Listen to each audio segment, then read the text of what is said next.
आज अगर कोई बादशाह जुल्म करता है और जुल्म करते हुए 14 साल हो जाता है तो हम घबरा जाते हैं, अपने खुदा से नाराज हो जाते हैं कि मेरा खुदा कहाँ है, मेरे रसूल कहाँ है, मेरा गौस कहाँ है। 5 साल गुजर गए, जालिम को सजा नहीं मिली, अगले 5 साल गुजर गए, जालिम को सजा नहीं मिली, फिर 5 साल का आगाज हो गया, जालिम को सजा नहीं मिली। अल्लाह कहाँ है?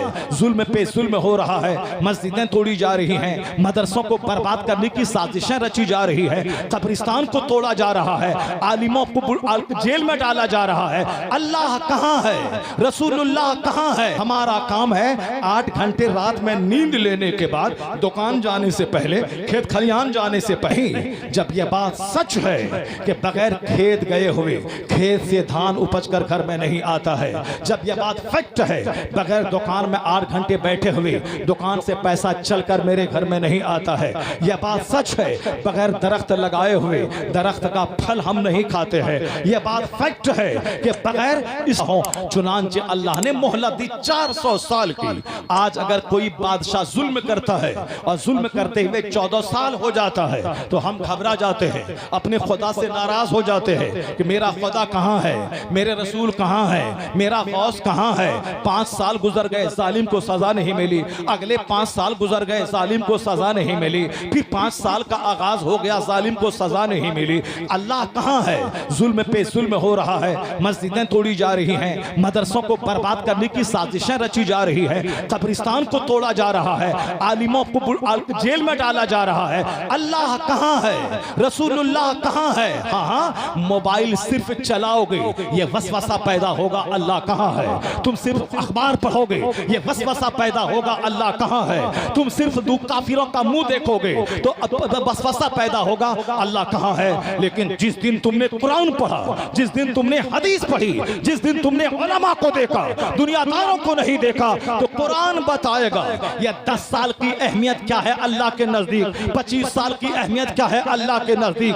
अल्लाह तेरी शहे रग से ज्यादा करीब है, ये बता दे तू कहाँ है? अल्लाह तेरी शहे रग से ज्यादा करीब है, तू कहाँ है? ये मत बोल अल्लाह कहाँ है, अल्लाह तेरी शहे रग से ज्यादा करीब है, मगर तू कहाँ है? तेरी शादी कहाँ है? तेरा खतरा की तकरीब कहाँ है? तेरे घर की तामीर कहाँ है? तेरी बच्चों का पर्दा कहाँ है? हया और शर्म कहाँ है? नौजवानों का दिल कहाँ है? तू आज मोहम्मदी बन जा, दुनिया भी तुम्हारी है, उक़बा भी तुम्हारा। तकबीर, नारे रिसालत, फैज़ाने मखदूम अशरफ, मसलके आला हजरत अशरफुल अंबिया कॉन्फ्रेंस। ये मत बोलना कि अल्लाह कहाँ है, हम तो माइल बकरम हैं, कोई साइल ही नहीं, राह दिखलाएं किसे कोई रहरवे मंजिल ही नहीं। चेहरा मोरा सारा फिल्म के एक्टर जैसा, अल्लाह कहाँ है? लिबास सारा फिल्म के एक्ट्रेस जैसा, अल्लाह कहाँ है? मेरी माँ बहनों का रहन सहन कुफारो मुशरिकीन की खवातीन जैसा, अल्लाह कहाँ है? मेरे घर में 24 घंटे में 1 मिनट न हदीस की तिलावत होती है न कुरान की तिलावत होती है। अब मुसीबत आई तो अल्लाह कहाँ है? हमारे बच्चों के सर के बाल जोकरों की तरह हैं, अल्लाह कहाँ है? हमारे नौजवान बेटों के हाथ में सोने चांदी की अंगूठियां, या अंगूठी पहनना हराम है सोने की, चांदी की सिर्फ 1 अंगूठी पहनना जायज है। हमारे नौजवानों के गले में सिकरी है चांदी की, सोने का चैन है, ये काफिरों को देख देख कर हाथ में बाला पहना गया, काफिरों को देख देख कर गले में चैन पहना जाता है, काफिरों को देख देख कर पांव में धागा बांधा जाता है, काफिरों को देख देख कर फटा हुआ पैंट पहना जाता है, काफिरों को देख देख कर हाफ पैंट चड्डी पहन के माँ बहन बेटियों के सामने घूमा जाता है। अपने बाल बच्चों को कुरान ना पढ़ा के गले में टाई डलवा के यहूदों नसारा के स्कूल को आबाद किया जा रहा है। अल्लाह कहाँ है? मस्जिदें वीरान हैं, कहते हैं अल्लाह कहाँ है? मदरसा उजड़ गया, कहते हैं अल्लाह कहाँ है? खानका उजड़ गई, कहते हैं अल्लाह कहाँ है? आज आवाज आ रही है आसमान से भी और जमीन से से भी कि तू ये मत बोल अल्लाह कहाँ है, अल्लाह तेरी शहे रग से ज्यादा करीब है। मुस्तफा अन्नबी औला बिल मुमिनीन मिन अनफुसिहिम, नबी मुसलमानों की जान से ज्यादा करीब है। नहनु अक़रबु इलैहि मिन हब्लिल वरीद, खुदा कहता है मैं शहे रग से ज्यादा करीब हूँ। तू अब मुस्तफा का गुलाम पहले बन जा, तेरा लिबास मुस्तफवी, तेरे घर की तकरीबात मुस्तफवी, तेरे बाल बच्चों का कल्चर मुस्तफवी। जिस दिन तू मोहम्मदी बन गया, जन्नत तो वहां मिलेगी, हुकूमत यहाँ मिलेगी, सल्तनत यहाँ मिलेगी, राहत यहाँ मिलेगी, इज्जत यहाँ मिलेगी, सुकून यहाँ मिलेगा, चैन यहाँ मिलेगा। फर्क सिर्फ इतना है, तू मुस्तफा का गुलाम बन जा, सारी दुनिया की इमामत तुझे मिल जाएगी, सारी दुनिया की इमामत तुझे मिलेगी। शर्त है कि तू मोहम्मदी बन जा।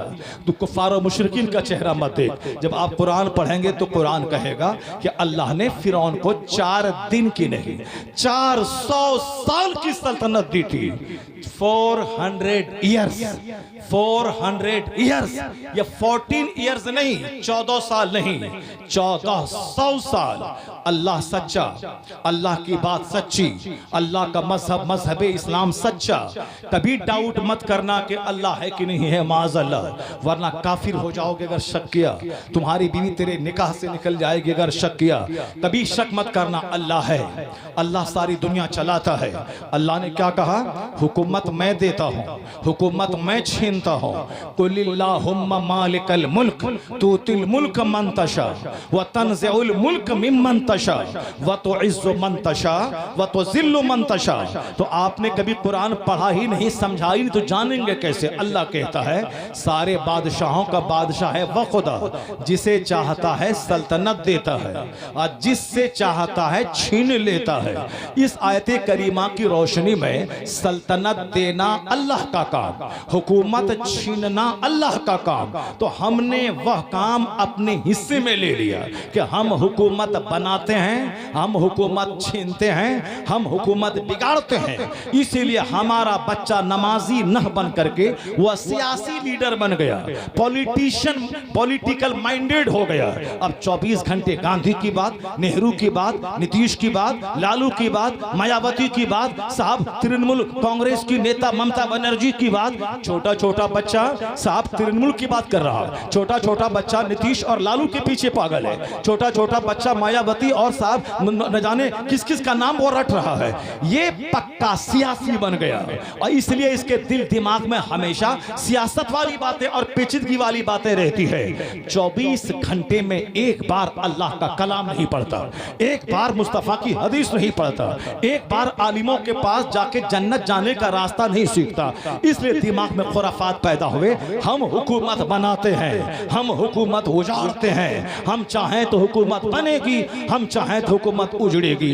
ये कुरान कहता है हुकूमत देने वाला अल्लाह, हुकूमत छीनने वाला अल्लाह, और हम हुकूमत के पीछे लग गए। और हमारा काम क्या था, हमारा काम है वमा खलक़तुल जिन्न वल इंस इल्ला लियअबुदून। अल्लाह कहता हमने इंसान और जिन्नात को पैदा किया है इबादत के लिए, हमको अल्लाह ने पैदा किया इबादत के लिए। और अल्लाह कहता दुनिया मैं चलाता हूँ, जिसे चाहता हूँ हुकूमत देता हूँ और जिससे चाहता हूँ छीन लेता हूँ। हुकूमत देना अल्लाह का काम, हुकूमत छीनना अल्लाह का काम। हमारा काम है 8 घंटे रात में नींद लेने के बाद, दुकान जाने से पहले, खेत खलियान जाने से पहले, जिस रब ने नींद की नेमत दी पहले उसको सजदा कर लिया जाए, पहले उस रब की बारगाह में जाया जाए। 2 रकात नमाज फज्र दुनिया भर की बादशाहत से बेहतर है। मुस्लिम शरीफ के हदीस में आया है रकाअतल फज्र खैरुम मिनद दुनिया व मा फीहा। 2 रकाअत ऑफ फज्र is better than the world and whatever is in it. यानी दुनिया और जो कुछ दुनिया में है उससे बेहतर है फजर की 2 रकात नमाज। दुनिया भर की सल्तनत, दुनिया भर के खजानों से बेहतर है 2 रकात नमाज। चूंकि विश्वास नहीं रहा इसलिए नींद प्यारी है, नमाज नहीं प्यारी है। विश्वास नहीं रहा, खेल तमाशा, यूट्यूब पे रक्स प्यारा है, नमाज नहीं प्यारी है। जिस दिन हर मुसलमान के दिमाग में यह बात बैठ जाए कि फजर की 2 रकात नमाज दुनिया और दुनिया की सारी बादशाहत से बेहतर है, मैं उम्मीद करता हूं कि एक मुसलमान का मर्द, मुसलमान घराने की एक औरत नमाज फजर बगैर पढ़े हुए नहीं रह पाएगी। क्योंकि दुनिया की सारी सल्तनत से बेहतर फजर की 2 रकात नमाज। क्यों नहीं गया? कोई सारी जिंदगी बगदाद ना जाए, यह सवाल ना होगा तू बगदाद क्यों नहीं गए। कोई सारी जिंदगी अपने मुर्शिद के मजार पे दरभंगा ना जाए, अल्लाह की कसम सवाल नहीं होगा कि तुम अपने मुर्शिद के मजार पे क्यों नहीं गए। क्यों? मजार पे जाना फर्ज नहीं है, अलबत्ता सवाल होगा कि तुम मस्जिद क्यों नहीं गए, तुमने जमात से नमाज क्यों नहीं पढ़ी, तुमने फजर क्यों नहीं पढ़ी, तुमने ज़ुहर क्यों नहीं अदा की। इन्ना अव्वल मा युहासबु बिहिल अब्द यौमल क़यामति सलाह। अब हुजूर फरमाते हैं क़यामत के दिन सबसे पहला सवाल नमाज का होगा, और जो नमाज का जवाब देने में सक्षम रहा, कामयाब रहा, फ़क़द अफ़लहा व अंजहा, ही बिकेम सक्सेसफुल, वो कामयाब हो गया। और जो नमाज के बारे में पकड़ा गया, हुजूर फरमाते फ़क़द ख़ाबा व ख़सिरा, वह हिलाक और तबाह बर्बाद हो गया। हुजूर फरमाते हैं बैनल अब्दे वल कुफ्र तर्कुस सलाह, एक मोमिन और एक काफिर के दरमियान जो चीज फर्क पैदा करती है वह तर्के नमाज है। नमाज पढ़ने वाला मोमिन, नमाज छोड़ने वाला वह गैर मोमिन। हुजूर ने कहा कि क़यामत के दिन बेनमाजी का हश्र फिरऔन के साथ होगा, हामान के साथ होगा, तारून के साथ होगा, उमैया इब्ने खल्फ के साथ होगा। ये 4 घटिया किस्म के काफिरों का नाम हुजूर ने लिया है। मुस्नद अहमद शरीफ की रिवायत में है कि बेनमाजी का हश्र इन 4 कुफ्फार के साथ होगा। इस हदीस की तशरीह में मुहद्दिस फरमाते हैं कि जो फिरौन चूंकि बादशाहत की वजह से काफिर हुआ, अल्लाह ने पूरे मिस्र का बादशाह बनाया था। जनाब मूसा अलैहिस्सलाम ने कहा कि तू अल्लाह पर ईमान ला, मुझको नबी मान, ये बादशाहत तेरे पास रहेगी। मगर उनके दिमाग में घमंड का कीड़ा काट रहा था, क्यों किसी खुदा को मानो, खुदा तो मैं हूं, क्यों किसी नबी को मानो, मैं ही पूरे जमीन का मैं बादशाह हूं खुदा से। लेकिन हमने उसको समझ लिया ये ऑप्शनल चीज है, ये एक साथ इख्तियारी चीज है। पढ़ लें तो ठीक है, नहीं पढ़ें तो कोई हर्ज की बात नहीं है। या फिर ये नमाज पढ़ना बूढ़े बुजुर्गों का काम है। जब 70 प्लस हो जाएंगे, समाज के जो बूढ़े होते हैं, जिस तरह हिंदुओं के यहाँ कोई 80 बरस का हो जाता है, वो बैठ के हाथ में घंटी लेके झाम बजाता है। उनके जवान लोग कहते हैं अब इनकी मौत नजदीक आ गई है, इसीलिए घंटी बजाता है। मेरी बूढ़ी नानी बड़ी पूजा करती है, मेरा बूढ़ा दादा बड़ा पूजा करता है, क्योंकि वो 80 साल 80 प्लस है। वो साहब टीका लगाता है, वह तुलसी के पेड़ के पास रहता है। उसी का देखा देखी मुसलमानों ने यह समझ लिया कि हमारी सोसाइटी का बूढ़ा नमाज पढ़ेगा, जवान नहीं, और जुमा के दिन ये बूढ़े नमाज पढ़ेंगे, जवान नहीं। उन्हीं का देखा अब जवान नमाज पढ़े, अरे जवानी में नमाज, जवानी में दाढ़ी, जवानी में पंजाबी कुर्ता, जवानी में सर पे टोपी, ये काम तो बूढ़ों का है। ये हिंदुआना सोच है, ये हिंदुआना सोच है। और इस्लामी सोच क्या है? हुजूर फरमाते हैं मुरू औलादकुम बिस्सलाह व हम अबनाओ सबे सनीन वद्रिबूहुम अलैहा व हम अबनाओ अश्र सनीन। मुस्तफ़ा कहते हैं जब तेरे बच्चे की उम्र 7 साल हो, उसे नमाज का आदेश दे। कभी पढ़ेगा, कभी छोड़ेगा, कभी ज़ोहर पढ़ेगा, कभी असर पढ़ेगा, कभी मगरिब छोड़ेगा। और हुजूर फरमाते अगर 10 साल की उम्र तक तेरे बच्चे मुकम्मल नमाज के पाबंद नहीं बने तो अब उसको मार के नमाजी बना। वद्रिबूहुम अलैहा, उस पर मारो उसे। और जब नमाजी बन जाए फर्रकू बैनहुम फिल मदाजी, उनकी ख्वाबगाहें अलग कर दे, उनका बिस्तर अलग कर दे। अब यह 10 साल से आगे वाला, जब आगे वाला बच्चा ये बहन के साथ न सोए, ये अपनी माँ के साथ न सोए, ये अपने बाप के साथ एक बिस्तर पे न सोए। फर्रकू बैनहुम फिल मदाजी, ख्वाबगाहों में उनको अलग कर दे, ख्वाबगाहें उसकी अलग कर दे। ये जो हॉस्टल में फितना है, कहीं होमोसेक्सुअलिटी का फितना, हम जिन्स परस्ती का फितना, एक साथ सोने की वजह से हॉस्टल में लड़कियां लड़कियों के साथ उसी तरह की मजामियत करती हैं जिस तरह मर्द औरत आपस में करते हैं। एक साथ एक जगह सोने की वजह से लड़के मर्द आपस में उस हमजिन्स परस्ती के शिकार हो गए हैं। अमेरिका से लेकर हिंदुस्तान के देहातों तक मुस्तफ़ा ने क्या कहा था 1400 साल पहले, बच्चे को जब 7 साल हो नमाज का आदेश दे, और जब 10 साल का हो नमाज न पढ़े मार के नमाजी बना, और जब नमाजी बन जाए उनका बिस्तर अलग कर दे। उस वक्त तक तो कोई नहीं शायद समझा होगा, लेकिन 1400 साल गुजर जाने के बाद जब औरतों में बदअखलाकी अखलाकी पैदा हुई, मर्दों में अलग से बद अखलाकी पैदा हुई। तब लोग कहते हैं काश दुनिया पैगंबर आजम की उस हदीस पर अमल कर ली होती, ये हम जिनसे परस्ती की खतरनाक लानत इस दुनिया में नहीं टपकती। तो जहां नजर आज दुनिया के दानिश्वरों की गई है, वहां नजर मुस्तफा की 1400 साल पहले गई है। इसलिए दुनिया का कोई दानिश्वर बड़ा नहीं, सबसे आला व औला हमारा नबी, सबसे बाला व वाला हमारा नबी। पैगंबर आजम का फरमान सबसे आला है, पैगंबर का फरमान सबसे बाला है। हुजूर ने क्या फरमाया? कुरान पाक पढ़ा करो, कुरान पाक पढ़ने से सीने का जंग साफ होता है। आका ने क्या फरमाया? कुरान पाक तिलावत करो, दुनिया की मोहब्बत घटेगी। हमने बच्चों से क्या कहा? फिजिक्स पढ़ो, केमिस्ट्री पढ़ो, बायोलॉजी पढ़ो, मैथ पढ़ो, साइंस पढ़ो, जनरल साइंस पढ़ो, जनरल नॉलेज पढ़ो, कंप्यूटर साइंस पढ़ो, ताकि नौकरी मिलेगी। तो हमारे बच्चे कंप्यूटर साइंस पढ़ रहे हैं, जीएस पढ़ रहे हैं, फिजिक्स केमिस्ट्री पढ़ रहे हैं, वो कुरान क्यों पढ़ेंगे? हमने अगर बच्चों की घुट्टी में पिलाया होता, फिजिक्स पढ़ना है ताकि 2 रुपए कमाओ, केमिस्ट्री पढ़ना है ताकि 2 रुपए कमाओ, मैथ पढ़ना है ताकि 2 रुपए कमाओ, जीके जीएस पढ़ना है ताकि 2 रुपए कमाओ। तुम्हें दुनिया और आखिरत दोनों काम करना है। जनरल साइंस पढ़ना है ताकि नौकरी मिले, ताकि 2 पैसे कमाओ और दुनिया में इज्जत से जिंदा रहो। और तुम्हें फजर पढ़ना है ताकि जन्नत मिले, मरने के बाद खरबों साल जन्नत में रहो। तो 5 घंटे स्कूल में बच्चों को पढ़ाए, फिजिक्स केमिस्ट्री पढ़े ताकि नौकरी मिले, मुलाजमत मिले, अच्छी जिंदगी गुजारे। और आधा घंटा रोजाना अपने बच्चों को आलिम के पास मदरसे में भेजे ताकि वह बहारे शरीयत पढ़े, वह कानून शरीयत पढ़े, वह कंजुल ईमान पढ़े। वह कंजुल ईमान पढ़ेगा तो उसे खरबों साल की जन्नत का रास्ता मिलेगा।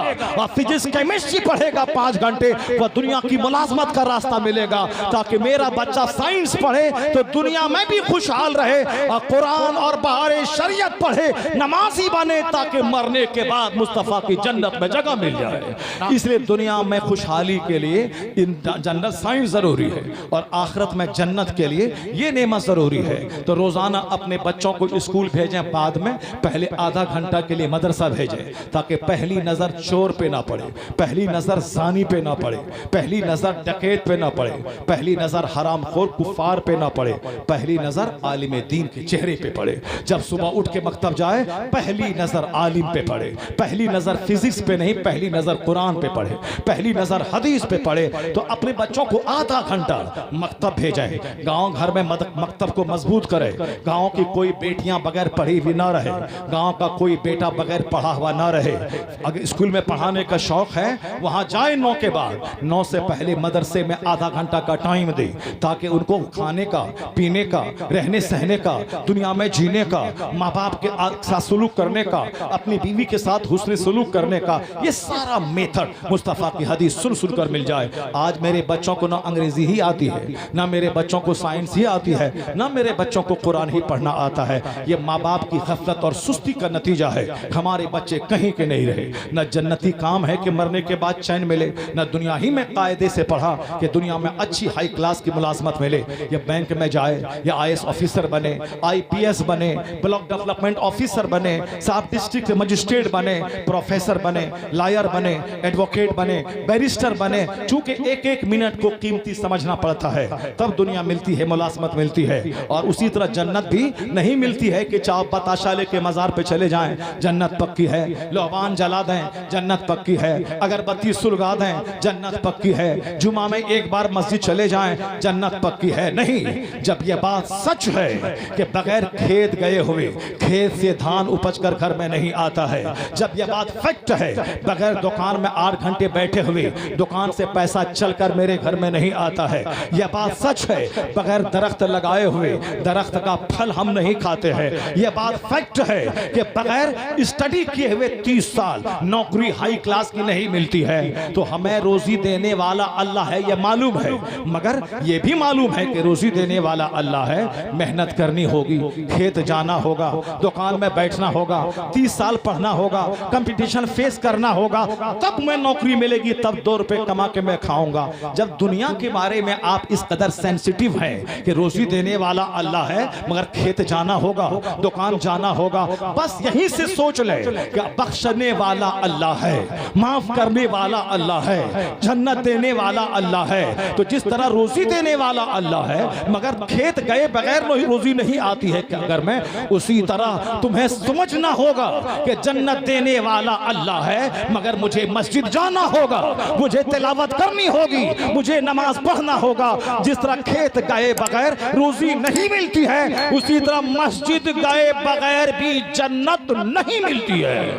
नारे तकबीर, नारे रिसालत, अशरफी दूल्हा मुफ्ती शहरयार रजा साहब किबला। अपने बच्चों की घुट्टी में यह बात पिलानी होगी, उसे बताना होगा कि यह फर्ज है, यह वाजिब है, यह नफल है, यह सुन्नत है। उसे कुरान पढ़ा के बताना होगा कि मेरा खुदा वो है जो नमरूद की नहीं चलने दिया। नमरूद पूरी दुनिया का बादशाह था, लेकिन जब दिमाग में कीड़ा काटा और कीड़ा काटने के बाद लोगों को गुलाम बनाना शुरू किया, लोगों से सजदा करवाने लगा, अत्याचार और जुल्म करने लगा, तो अल्लाह ने 10 साल छोड़ दिए, अल्लाह ने 20 साल छोड़ दिए, अल्लाह ने 30 साल छोड़ दिया, अल्लाह ने 40 साल छोड़ दिया। तो 40 साल 4 दिन नहीं है, 40 बरस 50 बरस अल्लाह ने छूट दी। 50 बरस मेरे लिए 50 बरस है, अल्लाह के लिए 50 सेकंड भी नहीं है। तो जिस नमरूद को अल्लाह ने दुनिया की बादशाहत दी, जब अत्याचार बढ़ा, जब जुल्म बढ़ा, तो अल्लाह हुकूमत देना भी जानता है। और एक मामूली मच्छर से तड़पा तड़पा के नमरूद को मारना भी जानता है। एक मामूली मच्छर ने नमरूद को तबाह बर्बाद कर दिया। मेरा वह खुदा है जो हुकूमत देना भी जानता है, हुकूमत छीनना भी जानता है। वही मेरा खुदा है जो फिरौन को 400 साल की लंबी हुकूमत दी, लेकिन जब जनाब मूसा ने समझाया कि अल्लाह को मान, अल्लाह को मान, मुझको नबी मान, अल्लाह रब्बुल इज्जत से डर, कहा कौन खुदा, कैसा खुदा, मैं हूं खुदा। अल्लाह ने 100 साल की छोड़ दी, संभल जाए, 200 साल की छोड़ दी, शायद संभल जाए, 300 साल की छोड़ दी, शायद संभल जाए, 400 साल की छोड़ दी, शायद संभल जाए, लेकिन नहीं संभला। जब नहीं संभला तो अल्लाह ने बीच समंदर में फिरौन को डुबा के मार के बता दिया। उसकी सड़ी हुई लाशें 3000 साल के बाद आज भी मिस्र के म्यूजियम में मौजूद है। तो अल्लाह ने बता दिया, कुरान पढ़ो, कुरान में ये कहानी है कि जो 400 साल हुकूमत देना जानता है वह 4 सेकंड में दरिया में डुबा के मारना भी जानता है। इसलिए एक कौम मुस्लिम जब कुरान पढ़ेगा तब पता चलेगा मेरा खुदा कमजोर नहीं है। जो खुदा मेरा कल के फिरौन को नहीं छोड़ा, 400 साल के बाद पकड़ा, कल के नमरूद को पकड़ा। इसलिए विश्वास कर ले, तेरा मजहब कभी खतरे में नहीं था, आज खतरे में नहीं है, कयामत तक खतरे में नहीं रहेगा। वह छूट देता है, वह कल के फिरौन को भी तड़पा के मारा था। अगर आज का कोई नमरूद, आज का कोई फिरौन, आज का कोई अबू जहल, आज का कोई चंगेज खान अगर इस्लाम पे जुल्म करेगा तो अल्लाह छूट देना भी जानता है, फिर उसे घेर के तड़पा के मारना भी जानता है। तो जो अल्लाह कल के नमरूद को नहीं छोड़ा, मेरा यकीन है वह आज के नमरूद को भी नहीं छोड़ेगा, आज के फिरौन को भी नहीं छोड़ेगा। वह हुकूमत देना भी जानता है, हुकूमत छीनना भी जानता है। इसलिए इस्लाम के ताल्लुक से, इस्लाम के ताल्लुक से, इस्लाम के फ्यूचर के ताल्लुक से आप फिक्रमंद ना हो। आप किस काम के लिए पैदा हुए हैं? वमा खलक़तुल जिन्न वल इंस इल्ला लियअबुदून। तबारकल्लज़ी बियदिहिल मुल्क। बड़ी बरकत वाला है वह खुदा जिसके कब्ज़े में है बादशाहत। वो अल्लाह है जिसने मौत और हयात पैदा की है ताकि वह आजमाए कि तुम में से किसके काम अच्छे हैं। अल्लाह ने हमें पैदा करके दौलत का मुकाबला करने, कपड़े का मुकाबला करने, खाने का मुकाबला करने नहीं पैदा किया है। वरना मकान तो आज चमार के पास भी फलकबोस है। डोम जो दूसरों की पाखाना धोता था, वह डोम के पास भी 50-50 करोड़ के बंगले हैं। तो मकान बनाना कमाल नहीं है, गाड़ी खरीदना कमाल नहीं है। अपनी जो जिम्मेदारी है रब की इबादत करना, ये कमाल की चीज है। तो मेरा काम रब की इबादत, रब का काम दुनिया का चलाना। तो रब अपना काम कर रहा है, आप अपना काम करें तो याद रखें, हाथ उठाने की भी जरूरत नहीं पड़ेगी। दिल में ख्याल आएगा अल्लाह आपकी मुराद पूरी करता चला जाएगा। डॉक्टर इकबाल कहते हैं खुदी को कर बुलंद इतना कि हर तकदीर से पहले खुदा बंदे से खुद पूछे बता तेरी रजा क्या है।